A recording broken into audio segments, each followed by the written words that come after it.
नमस्कार दोस्तों, अब एक दिन का इंतजार और बचा है।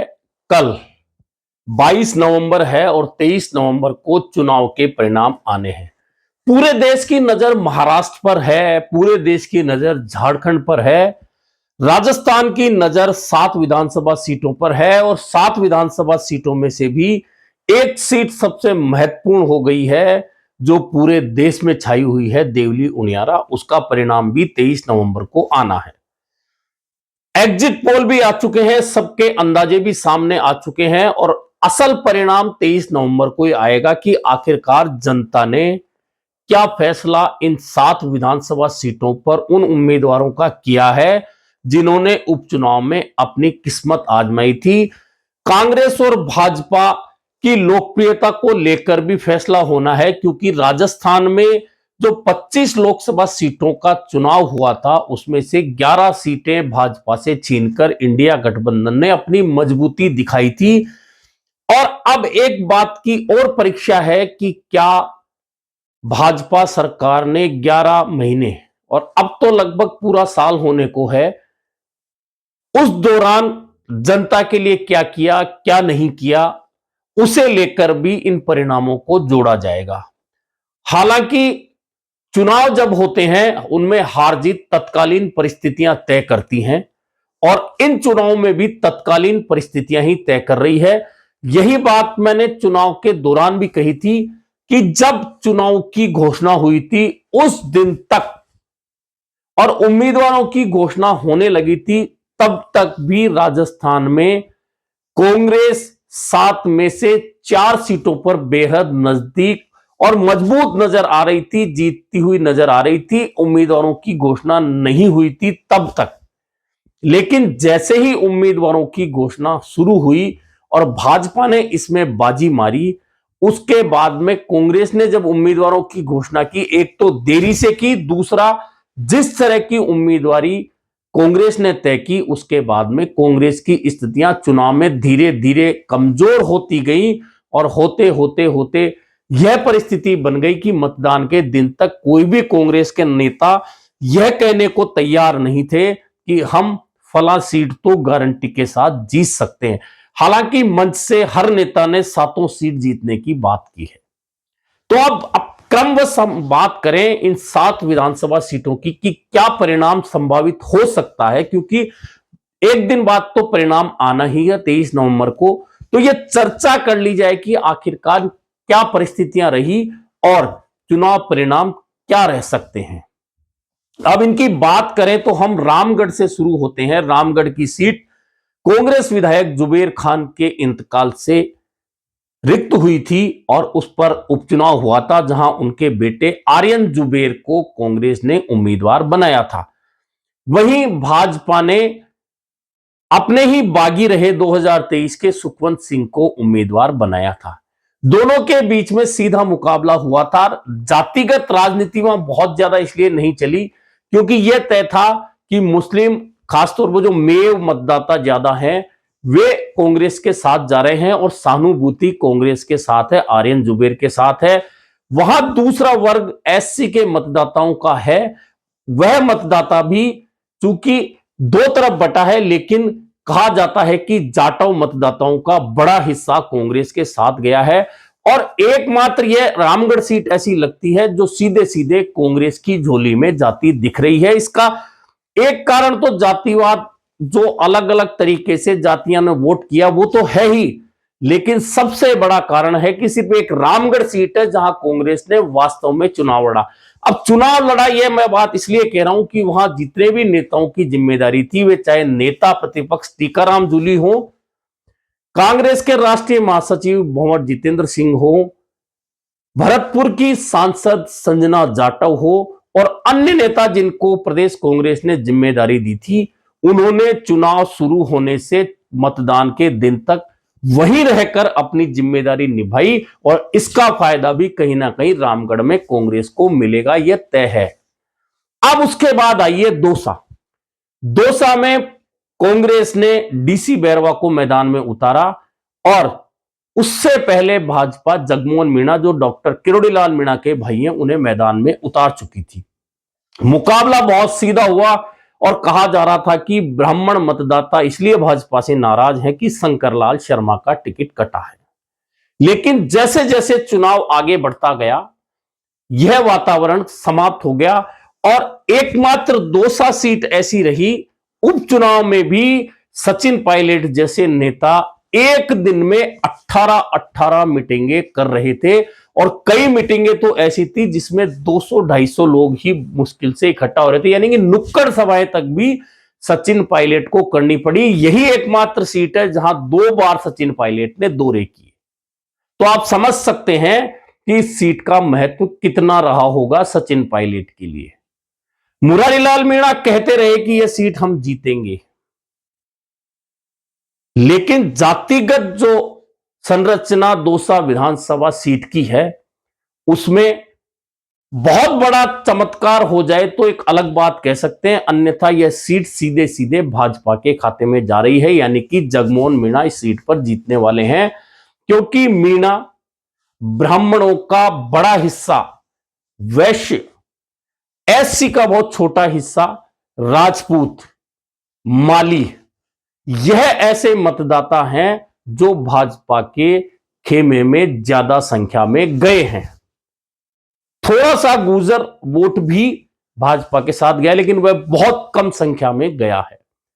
वही दूसरी बात करें तो डीसी बैरवा के साथ में एससी का मतदाता ज्यादा संख्या में गया, गुर्जर मतदाता भी गया, लेकिन गुर्जरों ने उस तेजी के साथ में या वोटिंग नहीं की जो वे खुद का उम्मीदवार होने पर करते हैं। यह घाटा कांग्रेस के खाते में जुड़ेगा।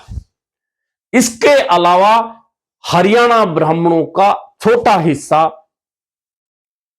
वह भी कांग्रेस के पक्ष में गया है। मुस्लिम मतदाता 11-12 हजार हैं, लेकिन उनकी जो पोलिंग थी वह बहुत कम रही। इसका नुकसान परिणामों में कांग्रेस को दिखेगा। कुल मिलाकर दौसा का जो परिणाम है वह भाजपा के पक्ष में जाता दिख रहा है। अब चलिए, सबसे हॉट सीट बनी देवली उनियारा की तरह, जहां ट्रायंगल फाइट हुई थी शुरुआत में, क्योंकि भाजपा ने राजेंद्र गुर्जर को, कांग्रेस ने भाजपा से आए केसी मीणा को मैदान में उतारा, तो नरेश मीणा ने वहां निर्दलीय ताल ठोक दी। और जो चुनाव बनाया नरेश मीणा ने देवली उनियारा का, वह सबने देखा। पहले तो चुनाव लड़ने के तरीके से नरेश मीणा ने उस सीट को एक तरह से खुद की तरफ मोड़ लिया। उसके बाद जब मतदान के दिन जो थप्पड़ कांड हुआ तो पूरे देश की नजरें चली गई। उसके बाद उस रात्रि जो समरावता में हुआ, उससे देश की नजरें देवली उनियारा पर चली गई। अब तक जो चल रहा है, अब भी नजरें देवली उनियारा पर ही है। यहां ट्रायंगल फाइट शुरुआत में तो दिख रही थी, लेकिन चुनाव नजदीक आते आते सारा चुनाव भाजपा वर्सेस नरेश मीणा के बीच सिमट कर रह गया। यही कारण है कि कांग्रेस इस सीट पर जीतने की बात तो बिल्कुल नहीं सोचनी चाहिए कि कांग्रेस यहां से कहीं मुकाबले में भी आ सकती है। अब यहां परिणाम क्या रहेगा? कहते हैं कि नरेश मीणा के पक्ष में अधिकांश मीणा मतदाताओं ने वोट दिया है। गुर्जरों का एक हिस्सा सामने भाजपा का गुर्जर होने के बावजूद नरेश मीणा के खाते में गया है। मुस्लिम भी गए हैं, धाकड़ भी गए हैं, अन्य जातियों के वोट भी आए हैं, कुछ माली मतदाता भी आए हैं। अब यह सारा मिलकर क्या नरेश मीणा की जीत को सुनिश्चित कर सकता है? अन्यथा वोटों के बंटवारे के बीच में यह सीट भाजपा के खाते में जा सकती है, इसकी संभावना ज्यादा है।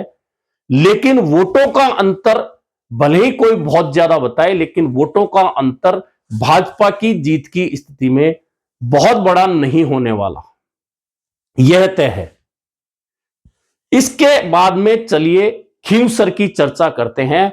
खींवसर में भी ट्रायंगल फाइट थी, जहां हनुमान बेनीवाल की प्रतिष्ठा दांव पर लगी है, क्योंकि उनकी पत्नी आरएलपी से उम्मीदवार हैं और कांग्रेस ने भी, जो क्योंकि गठबंधन टूट गया तो रतन चौधरी को मैदान में उतारा था, तो भाजपा ने रेवंत राम डागा को मैदान में उतारा था। शुरुआत में हनुमान बेनीवाल को कड़ी परीक्षा देनी पड़ी है। इस चुनाव में पहली बार हनुमान बेनीवाल इतने फंसे हैं और मुकाबला पहले लग रहा था कि भाजपा शायद इसे एक तरफा बनाकर जीत जाएगी, लेकिन ज्यों ज्यों चुनाव नजदीक आया, वैसे वैसे ये मुकाबला हनुमान बेनीवाल और भाजपा के बीच बहुत नजदीकी आ गया। भाजपा की ओर से ज्योति मिर्धा ने एड़ी से चोटी का जोड़ लगा दिया। कांग्रेस ने संघर्ष तो किया, लेकिन कांग्रेस जीत की लड़ाई में नहीं है खींवसर में, यह बिल्कुल तय है। अब वहां हार जीत जो होनी है, एक बयान जो कहते हैं मंत्री गजेंद्र सिंह खींवसर ने दिया कि अगर भाजपा यहां से हार गई तो मैं मूंछ और सिर के बाल मुंडवा लूंगा। उस बयान से अंतिम 2 दिन में बहुत कुछ बदल गया, और जो बदला हुआ स्वरूप है, अगर वह मतदान केंद्रों में मतदान के रूप में हुआ है, तो फिर खींवसर की सीट या खींवसर का अपना किला बचाने में हनुमान बेनीवाल कामयाब हो सकते हैं। अन्यथा इस बार वहां कड़े मुकाबले में भाजपा कहीं ना कहीं जीतती हुई नजर आ रही है। झुंझुनू की बात करें तो वहां भी ट्रायंगल मुकाबला हुआ, और उस ट्रायंगल मुकाबले में राजेंद्र गुढ़ा ने प्रमुख भूमिका निभाई और अब परिणाम जो आने वाला है वह भी राजेंद्र गुढ़ा को मिलने वाले वोटों पर ही निर्भर करता है, क्योंकि राजेंद्र गुढ़ा मुस्लिम और एससी मतदाताओं में घुसे थे, और अगर जिस तरह की भीड़ उनके साथ चली है, और कहा जा रहा है परिणाम के बाद भी लोगों से जब चर्चा की तो मुस्लिम वोटों का बड़ा हिस्सा राजेंद्र गुढ़ा के खाते में गया है। और अगर यह सच है तो कांग्रेस का यह किला इस बार ढह रहा है, यह बिल्कुल तय है, और भाजपा के राजेंद्र भामू यहां जीत रहे हैं। यहां कांग्रेस की कमजोरी का एक कारण यह भी रहा कि ओला परिवार की तीसरी पीढ़ी को अमित ओला के रूप में कांग्रेस ने टिकट दिया, और यह नाराजगी स्थानीय स्तर पर हुई कि क्या ओला परिवार के अलावा कांग्रेस झुंझुनू में है ही नहीं। यह भी एक कारण कांग्रेस की कमजोरी का बनेगा, इन परिणामों में दिखेगा।